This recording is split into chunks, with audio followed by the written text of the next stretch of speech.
Welcome back. With me right now from Harvard Eye Associates is Dr. John Hovhannissian. And Doctor, today we are talking about, I think, things that, we've talked about this before, but things that, procedures people might get confused on. We're talking about cataract surgery, LASIK surgery, lens implants, and it is kind of confusing to folks. It's a subject we've gone back and forth and talked about before. So welcome. Good to have you here today. It's good to see you too. Yeah, the subject of vision can be really confusing for people. You know, I'm nearsighted. Does that mean I can't see far away? Or, you know, I'm farsighted, but I can't see far well. How is that farsighted? The terms that we use kind of go back many, many years, and they don't really describe very well what most of us experience if we have our vision. So, and then things all change. If we're old enough to have cataracts, that's a clouding of the internal lens of the eye. And for people who have it, the light coming into the eye becomes scattered, and everything becomes less distinct, like you're looking through gauze or a fine filter. And then the vision that you have can all change because the lens is changing. And of course, we treat this condition by doing cataract surgery, and we have a picture here of what's happening inside the lens. On the left side, the upper lens picture. The lens in your eye is about the size of an aspirin tablet, and it becomes gradually changes color and changes its hardness and becomes cloudy throughout life. That's cataract. Okay. So when we do cataract surgery, we're replacing that lens with an artificial lens implant that goes inside the eye. And we have a picture of an implant here that shows a real eye, and you can see inside the pupil there, which is the sort of reddish colored area. Normally it looks black because there's no light bouncing off the back of it. But you can see the edge of the lens implant sitting inside the eye and filling the space in the eye. Normally with the pupil not dilated, all the light passes through that implant. We don't even see it when we look at the eye of someone who has an implant, and it focuses the light beautifully. Those lenses, of course, there's a whole science around those and choosing them. It's impressive. It's impressive, and we can now, it's like a friend of mine says, in California, aging is optional. And with the modern implants we have now, we can more or less tailor a patient's vision to what they want. One of the commonest questions that we get, though, is what about LASIK? You know, when we talk about cataract surgery and putting in sort of a custom implant, is that LASIK surgery? Or could I just have LASIK surgery instead of cataract surgery? And I brought these pictures and thought it would be worth talking about today to make it clear what the difference is. So in LASIK surgery, which we hear all about because it's advertised a lot, it's a wonderful procedure for taking people who don't have cataracts, who have a healthy clear lens inside their eye, but want to get rid of their glasses or their contact lenses. And so what we're doing in LASIK surgery is treating the very front of the eye. And you can see the difference here. It's that front window, the cornea. And we're using a laser to reshape the tissues. In what makes LASIK is that we lift the surface layer out of the way. And you see in the picture on the screen, you know, the surface layer has been kind of lifted out of the way. That separation of the tissues is done with another laser. And then the laser is applied to the underside there where we reshape. So, Yeah, I didn't realize that you lift that out. Now, we've talked about this before, and I had brought up the case of like my sister, and she's, what, 53? So I think when she was fairly young, in her 30s, she had LASIK. Remarkable transformation for her. However, when she also, last year before, had the cataracts for both eyes. And so there was a bit more complications in a sense because she had LASIK at one time, even though it was 15, 18 years before. So explain that. Why just some people who have LASIK years before, there may be some, I don't want to say complications, but there's a little bit more to it. Let's say there's a little more complexity to getting it right with cataracts.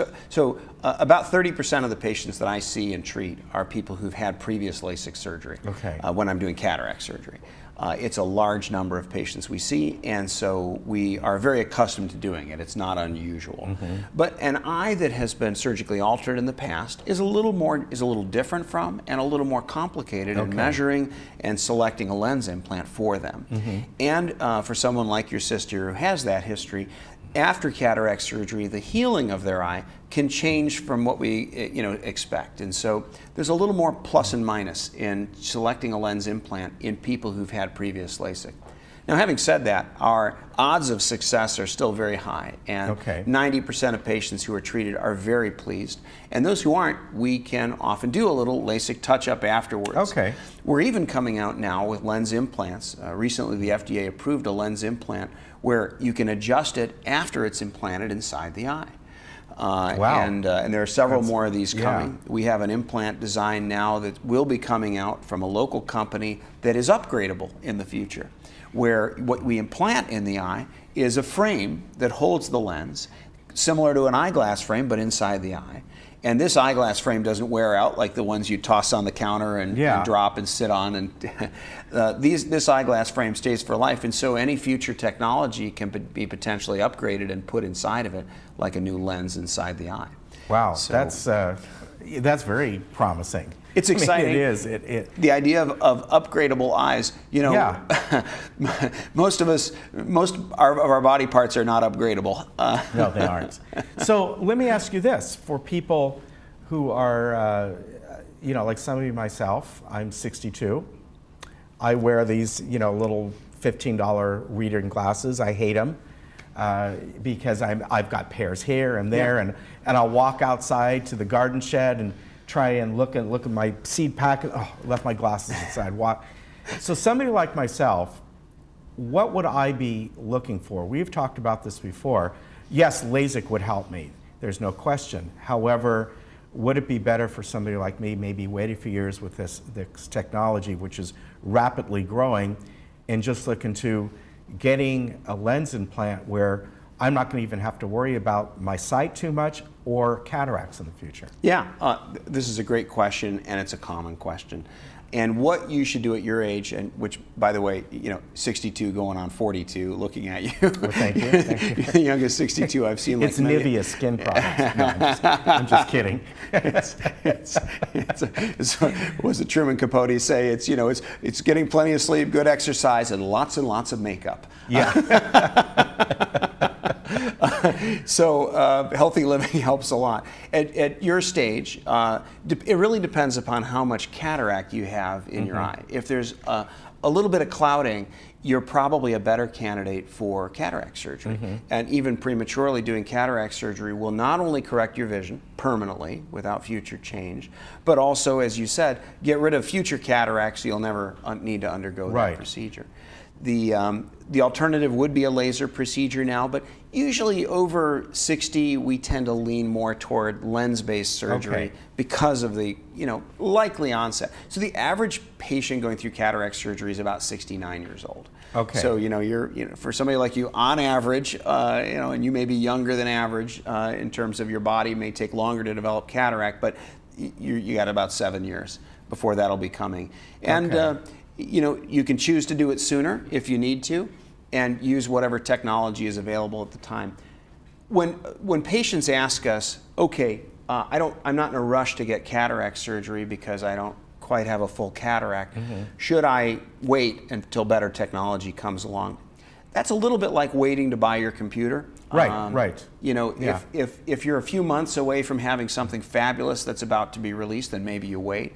But we don't know what will be coming and exactly when, whether it's 3 years or 5 years or 10.